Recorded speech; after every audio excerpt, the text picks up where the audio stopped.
So hello students, welcome back to target जीपीट। So students, आज की जो वीडियो है ये एक तरीके से डाउट सॉल्विंग सेशन हमारा होने वाला है। तो इसमें जो है कि स्टूडेंट को जीपीट 2023 से को लेकर जितने भी सारे क्वेश्चंस हैं वो है कि हम इस वीडियो में क्लियर करने वाले हैं। कल जो है कि मैंने हमारे इंस्टाग्राम पेज टारगेट जीपीट पर स्टूडेंट से क्वेश्चन पूछे थे कि स्टूडेंट्स अगर आपको जीपीट 2023 से रिलेटेड कोई भी क्वेश्चन क्वेरी कोई भी डाउट हो तो आप पूछ सकते हैं। तो सबसे ज्यादा जो क्वेश्चन पूछा गया था जीपीट 2023 को लेकर वो पूछा था स्टूडेंट ने कि सर एग्जाम डेट क्या होगी जीपीट 2023 के लिए। जैसा कि पता है कि एप्लीकेशन फॉर्म हमारे फिल हो चुके हैं, जो थी 13 मार्च उसकी लास्ट डेट थी। ठीक है, अब जो है कि उनके प्रिपरेशन को लेकर वो सोच रहे हैं कि कितने दिन और हमारे पास बचे हुए कि जीपीट एग्जाम हमारा कब होने वाला है। इसके साथ भी और भी बहुत सारे क्वेश्चन जो कि स्टूडेंट ने मुझसे पूछे थे, तो उनके सारे आंसर हम वन बाय वन देने वाले हैं। तो सबसे मेन जो क्वेश्चन वो है जीपीट 2023 का एग्जाम कब होगा, चलिए उस पर हम बात करेंगे। तो अगर हम स्टूडेंट्स पिछले साल के अगर हम शेड्यूल को उठाकर देखें तो पिछले साल जो था हमारा 17 फरवरी को शायद हमारे एप्लीकेशन फॉर्म स्टार्ट हुए थे और 17 मार्च तक ही चले थे। ठीक है, मतलब एक महीने के लिए चला था और उसके बाद लगभग एक ही महीने का वो टाइम मिला हुआ था। 10 अप्रैल 10 अप्रैल को एग्जाम था। तो एक तरीके से देखा लगेगा 23-25 दिन का उनको टाइम मिला था एप्लीकेशन फॉर्म होने के बाद। अगर इस साल की बात करें जीपीट 2023 की, तो इसमें स्टूडेंट्स हमारे 13 फरवरी से फॉर्म स्टार्ट हुए। ठीक है, सब कुछ पिछले साल जैसे ही, थोड़ा सा अंतर है 4 दिनों का। 2022 में 17 तारीख को हुए थे, इस बार 13 तारीख को स्टार्ट हो गए, 4 दिन पहले। तो उस हिसाब से अगर हम देखें तो 13 फरवरी को हमारे जीपेट 2023 के लिए एप्लीकेशन फॉर्म स्टार्ट हुए थे और 13 मार्च तक चले। पहले 6 तक थी उसकी डेट, फिर एक्सटेंड करके उसको 13 मार्च कर दी गई थी। तो 13 मार्च तक चले 13 फरवरी से, मतलब पूरा हमें 28 दिनों का इस बार टाइम मिला। अब उसी हिसाब से अगर हम देखें कि पिछली बार भी हमारा 28 दिन का ही टाइम था, 17 फरवरी से 17 मार्च तक। उसके बाद हमें 25 दिनों के बाद एग्जाम हो गया था। वैसे 23 दिन मानते थे लेकिन हम एक अप्रोक्स मान के चलते 25। तो अब आप समझ लीजिए कि 13 तारीख से आप 25 दिन और अगर हम जोड़े एक हिसाब से, तो वो हमारा जो थी अगले महीने की 25-8 है ना, 7-8 तारीख इस तरीके से कुछ आ रही है। तो एक अगर हम मोटा मोटा अंदाजा लगाएं तो अप्रैल में हमारे 5 अप्रैल से लेके 15 अप्रैल के बीच में ही एग्जाम होने वाले हैं। ठीक है, तो आप ये मान के चलिए कि आपका जो है कि 10 या 10 से 1-2 दिन बाद, 10 के 1-2 दिन पहले या 10 अप्रैल के 1-2 दिन बाद होने वाला। तो ये जो टाइम पीरियड रहेगा आपका 5-7 अप्रैल से लेके 15 अप्रैल के बीच में ही आपके एग्जाम होंगे, अगर पिछली साल की तरह ही अगर अगर वो चला शेड्यूल इनका। तो आप समझ लीजिए कि आज अगर जैसे जो मैं वीडियो शूट कर रहा हूँ वो आज तारीख है हमारी 20 मार्च। ठीक है, तो अब आपके पास अगर हम मान के चलते हैं कि अप्रोक्स अगर पिछले साल की तरह 10 अप्रैल भी मान के चलते, तो आज आपके पास सिर्फ आज से 20 दिन आपके पास बचे हुए हैं। ठीक है, तो इस टाइम पे अब आपको 20 दिन मानकर, इससे 1-2 दिन ज्यादा भी हो सकता है, 1-2 दिन कम भी हो सकता है, इससे ज्यादा फर्क नहीं पड़ेगा। या तो 7-8 तारीख को एग्जाम रहेगा अप्रैल में, या फिर 10 पे रहेगा, या फिर 10 के बाद 15 के इधर ही रहेगा। 5 से पहले होगा नहीं और 15 के बाद नहीं होगा।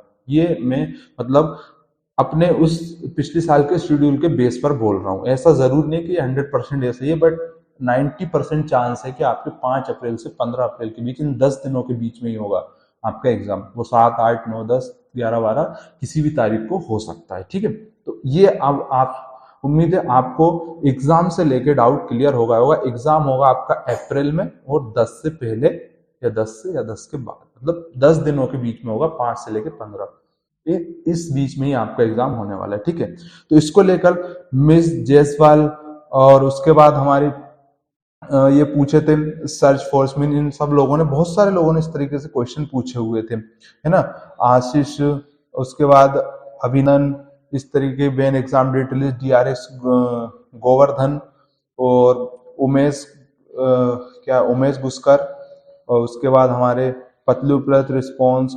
चलो, तो ठीक है, इतने सारे लोगों ने पूछे थे। चलिए, तो अब ये तो हो गई हमारी। ठीक है, तो इन लोगों ने क्वेश्चन पूछे, तो उम्मीद है स्टूडेंट्स आपको आपका जो डाउट है कि एग्जाम कब होंगे, तो आप ये मान के चलिए कि आपके पास ओनली 20 दिन है। अब 20 दिन के अंदर आपको प्रिपरेशन करनी है। चलिए, इसके बाद और हमारे क्वेश्चन देख लेते हैं। ये तो बात हो गई हमारी एग्जाम डेट की कि कब होगा।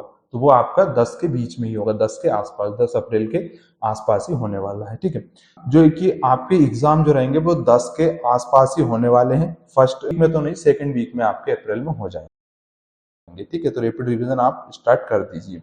चलिए, इसके बाद अगला क्वेश्चन जो हम लेते हैं, नेक्स्ट क्वेश्चन हमारा उमेश का है, पूछ रहे हैं कि एडमिट कार्ड कब रिलीज होगा।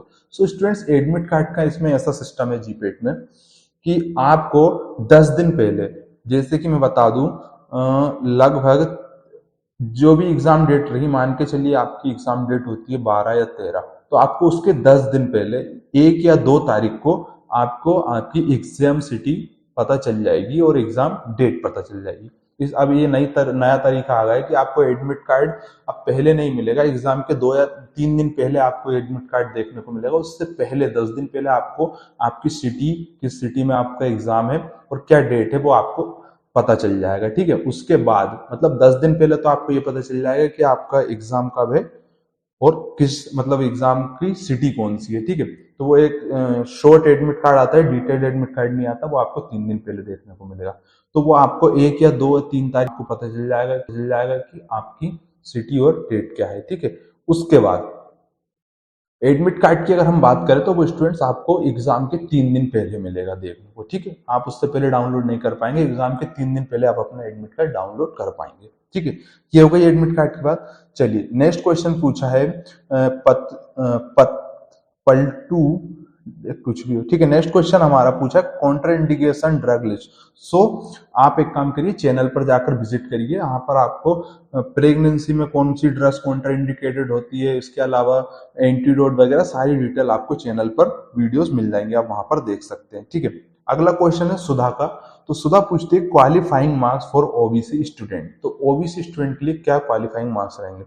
तो स्टूडेंट्स, जो कट ऑफ का जो रहता है, ये पहले कुछ भी बोलना मेरे हिसाब में सही नहीं होगा, क्योंकि कट ऑफ किसी को पता रहता नहीं है। पिछली बार आपने देखा होगा किसी ने उम्मीद नहीं करी थी कि 148 हमारा कट ऑफ जाएगा, लोग यही एक्सपेक्ट कर रहे थे कि 180 190 चला जाएगा। ठीक है, तो ये डिपेंड करेगा आपके एग्जाम के लेवल पर। ठीक है, आपका एग्जाम का लेवल क्या आता है, कितने बच्चे अप्लाई करते हैं, टफ आता है एग्जाम, इजी आता है। एग्जाम ज्यादा टफ आएगा तो कट ऑफ कम हो जाएगा, और अगर ज्यादा इजी आ गया तो फिर वो 190 200 250 पर भी पहुंच सकता है। ठीक है, तो इसमें कुछ नहीं कह सकते, फिर भी मैं आप ओवरऑल मोटा मोटा अंदाजा बता दूं तो ओबीसी स्टूडेंट के लिए आपको 150 तक मार्क्स तो लाने पड़ेंगे। ठीक है, 150 मार्क्स जरूरी है। अब ये मत बोलना कि सर पिछली बार 148 भी चला गया था तो ओबीसी का तो और कम था 130 या ऐसा कुछ।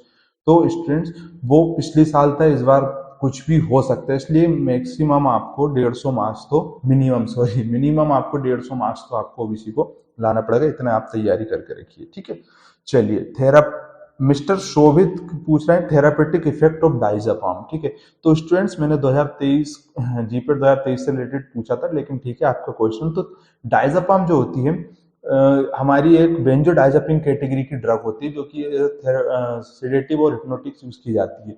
तो इसका थेरेपेटिक इफेक्ट क्या होता है कि ये सुलाने के लिए जनरली दी जाते हैं, और उसके अलावा जो हमारा गावा रिसेप्टर होता है ना, तो गावा रिसेप्टर पर जाकर ये बाइंड होती है और हमारे ब्रेन को मतलब काम करती है। क्लोराइड आयंस अंदर जाते हैं ब्रेन में, हमारे को जो भी जिन लोग डिप्रेशन और एंजाइटी वगैरह जो सारी प्रॉब्लम होती है उनके ट्रीटमेंट के लिए ये यूज की जाती है। ठीक है स्टूडेंट्स, तो ये डायजापाम का आपको थेरेपेटिक समझ में आ गया होगा। सेडेटिव कैटेगरी की ड्रग है, गावा रिसेप्टर पर काम करती है, बेंजोडाइजेपिन कैटेगरी में आती है। ठीक है, उसके बाद Mahendra Naidu GPAT exam date तो 10 के आसपास रहेगी। ठीक है, ये पूछ रहे हैं, शिव कुमार ने पूछा है कि सुक्रोज परसेंटेज इन सिरप। ठीक है, तो सुक्रोज का परसेंटेज क्या होता है। तो सुक्रोज का अगर हम सिरप में बात करें तो आईपी और यूएसपी के अकॉर्डिंग अलग अलग होता है। अगर हम आईपी के अकॉर्डिंग बात करें तो सुक्रोज का कंसंट्रेशन हमारा 66.7% वेट बाई वेट होता है आईपी के अकॉर्डिंग, और अगर वहीं यूएसपी की बात करें तो वो थोड़ा डिफरेंट हो जाता है, वो 85% वेट बाई वॉल्यूम होता है। ठीक है, तो सबके लिए अलग अलग होता है ये। चलिए, अगले क्वेश्चन की बात करते हैं। अगला क्वेश्चन पूछा है योगेश ने कि डेली एमसीक्यू सेंड करो, तो आप जो है कि हमारा टेलीग्राम ग्रुप ज्वाइन कर लीजिए, वहां पर आपको डेली एमसीक्यू सेंड करते हैं। साथ ही हम इंस्टाग्राम पर भी आपको डेली स्टोरी पर आपको एमसीक्यूज, इंपॉर्टेंट एमसीक्यूज देखने को मिल जाएंगे, तो आप दोनों जगह फॉलो कर लीजिए। आप टेलीग्राम ग्रुप को भी ज्वाइन कर सकते हैं और वहां पर भी। ठीक है, अगले क्वेश्चन की बात करें तो अगला पूछा है ईसा गुप्ता ने, इंपॉर्टेंट टॉपिक बता दो और मटेरियल भी प्लीज। तो देखिए अब इस टाइम पर इंपॉर्टेंट टॉपिक का क्या ही बताना। इंपॉर्टेंट टॉपिक अगर एक तरीके से देखा जाए तो जीपेट का सिलेबस सारा ही इंपॉर्टेंट होता है, लेकिन अब जैसे कि आपके पास 20 दिन बचे हो, तब आप मैं सजेस्ट करूंगा कि आप कुछ भी नया मत पढ़ो इंपॉर्टेंट में। ठीक है, जितना जो कुछ आपने पढ़ लिया वही अब आपके लिए इंपॉर्टेंट है, उसको अच्छे से रिवाइज कर लो। वो जो भी आपने पढ़ा, जितना भी पढ़ा सिलेबस का 50% 70%, उसको 100% पढ़ लो, ताकि उससे अगर कोई क्वेश्चन आए तो गलत ना हो। अब नया कुछ भी पढ़ने की ट्राई मत करना। अब आपके पास मात्र 20 दिन बचे हुए हैं, तो 20 दिन में आप ओनली रिवीजन करो। ठीक है, इंपॉर्टेंट टॉपिक का ऐसा कुछ नहीं एक्सपेक्टेड। ठीक है, उसके बाद दिया हुआ नेक्स्ट फिर पूछा है, ठीक है, राहुल का रिस्पॉन्स है कि which subject is more focus at this time.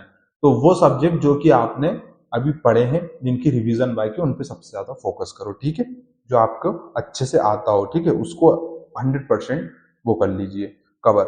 ठीक है, उसके बाद पूछा है कि जीपेट क्वालिफाइड करने के बाद, रत्नेश पूछते हैं कि जीपेट क्वालिफाइड करने के बाद प्राइवेट कॉलेज में एडमिशन होने से पर मंथ स्कॉलरशिप मिलेगी कि नहीं। ठीक है, तो देखिए ऐसा है कि अगर आप जीपेट क्वालिफाइड कर लेते हो तो फिर आप एलिजिबल हो जाते हो आईसीटी से 12,400 की आपकी फेलोशिप स्कॉलरशिप लेने के लिए। तो फिर आप उसके बाद चाहे प्राइवेट कॉलेज से करो या फिर गवर्नमेंट कॉलेज से करो, आपको मिलेगी। लेकिन एक चीज की, वो कॉलेज पीसीआई अप्रूव्ड होना चाहिए। ठीक है, एआईसीटी अप्रूव्ड कॉलेज होना चाहिए। कुछ कॉलेजेस बी फार्मा के प्राइवेट ऐसे रहते हैं फर्जी कॉलेज, जो पीसीआई अप्रूव नहीं होते, तो उस जगह पर आपको प्रॉब्लम आ सकती है स्कॉलरशिप में। ठीक है, तो प्राइवेट कॉलेज में भी मिलती है, बस अप्रूव कॉलेज और वैलिड कॉलेज होना चाहिए। ठीक है, ठीक है। अगला पूछा सिद्धेश ने, इंपॉर्टेंट सब्जेक्ट टॉपिक्स, तो बस आप रिवीजन करो, आपने जो पढ़ा वही अब आपके लिए इंपॉर्टेंट है। ठीक है, बाकी सब एग्जाम डेट पूछ रहे हैं सर, एग्जाम डेट कब तक आ जाएगा, तो वही आपके 10 के आसपास ही रहेगा। एक पूछा है आशीष ने कि क्या मैं सेकंड सेम में प्रिपरेशन करना चालू कर दूं। अरे भैया कितनी अच्छी बात है, अगर आप सेकंड सेम से प्रिपरेशन स्टार्ट कर दो। मैं तो बोलता हूँ कि बच्चे फर्स्ट सेम से स्टार्ट कर देते हैं जीपेट की, अगर आप सेकंड सेम से प्रिपरेशन स्टार्ट करते तो बहुत बढ़िया बात है। आप तो फोर्थ ईयर में आते आते तो आप तो पता नहीं फर्स्ट टॉप 10 के अंदर भी आ सकते हो, अगर आपने अभी से प्रिपरेशन स्टार्ट करी तो। ठीक है, तो आप सेकंड सेम में हो, थर्ड सेम में, फोर्थ सेम में हो, किसी भी सेम में स्टूडेंट हो, अभी से जीपेट की प्रिपरेशन स्टार्ट कर देनी चाहिए। ठीक है, सिलेबस पूछ रहे हैं अंकित, अनिकेत अनिकेत पूछ रहे हैं सिलेबस, तो सिलेबस तो वही है, ऑफिशियली आपके पास होगा नहीं तो आप जाकर डाउनलोड कर लीजिए, लिंक आपको डिस्क्रिप्शन में मिल जाएगा। ठीक है, इंपॉर्टेंट क्वेश्चन डाल दो। तो इंपॉर्टेंट क्वेश्चन का तो ऐसा कुछ नहीं है स्टूडेंट, सारे क्वेश्चन इंपॉर्टेंट होते हैं। जो लोग एक चीज मैं आपकी क्लियर कर देता हूँ मेन, तो कि जो लोग बोलते हैं, मैंने बहुत सारे कोचिंग इंस्टीट्यूट ऑनलाइन प्लेटफॉर्म को सुना है कि हमारी इस बुक से, हमारी टेस्ट सीरीज से 125 में से 100 क्वेश्चन आए हैं, इतने क्वेश्चन आए, इतने क्वेश्चन आए। तो ऐसा कुछ नहीं स्टूडेंट्स, किसी को कुछ नहीं पता होता है कि जीपेट में कौन सा क्वेश्चन आएगा। सिर्फ एक लेवल पता होता है हमें, वो भी कि हाँ इस लेवल के क्वेश्चन आते हैं। बाकी किसी को इंपॉर्टेंट क्वेश्चन किसी को नहीं पता कि सामने वाले जो बैठा हुआ है एग्जाम पेपर डिजाइन कर रहा है वो कौन से क्वेश्चन देगा। तो इन सब की फेक जो आपको दिखाते हैं उनमें कभी मत पढ़ना, आप अपने लेवल से पढ़ो, अच्छे से पढ़ो, है ना। इंपोर्टेंट कुछ ऐसा कुछ नहीं होता, सारी चीजें ही इंपोर्टेंट होती है फार्मा में। ठीक है, तो आपको इस स्टेज पर आकर इंपोर्टेंट नहीं देखना है, क्योंकि हर एक टॉपिक आपके लिए इंपोर्टेंट है। आप सबको पढ़ो, आगे आपको काम आएगा। तो मैं आपको ये कभी कतई नहीं बोलूंगा कि आप ये वाली टेस्ट सीरीज, ये बुक प्रेफर करो, मेरी मेरी कोचिंग की टारगेट जीपेट की ये बुक है, इससे आपको एमसीक्यूज में पूरे आपको इसी से बाहर जा ही नहीं सकते। तो ये सारे फेक वो रहते हैं आपके। ठीक है ना, चलिए। उसके बाद अगला क्वेश्चन है Sumit Yadav, I am first year, how to start for GPAT 2026। तो देखिए आप फर्स्ट ईयर में हो और आप जीपेट की प्रिपरेशन स्टार्ट करना चाहते हैं, बहुत ही बढ़िया बात है। ठीक है, अब इसमें आप पूछ रहे हैं कि हाउ टू स्टार्ट, तो इसके लिए कोई एक अलग टेक्निक तो है नहीं कि जीपेट की प्रिपरेशन किस तरीके से स्टार्ट, उस टेक्निक से स्टार्ट करेंगे। आपने जिस दिन, पिछली वीडियो में मैंने बताया था कि आपने जिस दिन बी फार्म में एडमिशन ले लिया था, आपकी उसी दिन से जीपेट की प्रिपरेशन स्टार्ट हो गई थी। तो आप फर्स्ट ईयर में हो, जितने भी सारे आपके तो आप फर्स्ट ईयर में हो ना, तो आप अपने जितने भी सब्जेक्ट हैं उनको आप अच्छे से पढ़ो। सिर्फ सेमेस्टर को क्वालिफाइड करने के हिसाब से नहीं, आपको नॉलेज के हिसाब से पढ़ना है कि मेरे को ये जीपेट देने के हिसाब से, तो उसको आप पूरा कॉन्सेप्ट समझो। इस तरीके से मत समझो पढ़ो कि मुझे सिर्फ सेमेस्टर क्वालिफाइड करना है, मतलब सेमेस्टर में पास होना है, ठीक है। तो आप अच्छे से बिल्कुल इन डिटेल में तैयारी करो, आपका आसानी से हो जाएगा। बाकी इसकी कोई अलग से टेक्निक नहीं है। ओके स्टूडेंट, तो ये थे कुछ सारे क्वेश्चन जो कि कल स्टूडेंट से मुझसे पूछे थे। तो उम्मीद है आपको सारे आपके क्वेश्चंस का आंसर मिला होगा। इसके अलावा भी आपके मन में अगर कोई और डाउट्स है तो आप कमेंट में पूछ सकते हैं मुझसे, ठीक है, मैं जवाब दूंगा।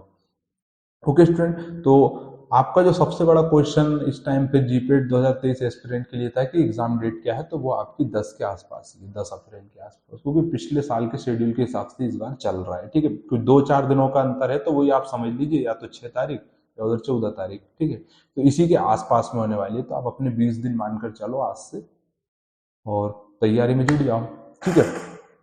सो ओके स्टूडेंट्स, आज की वीडियो में फिर इतना ही। उम्मीद है आपको पसंद आया होगा। Thank you so much for watching this video up to the very end. मिलते हैं अगली वीडियो में, बाय।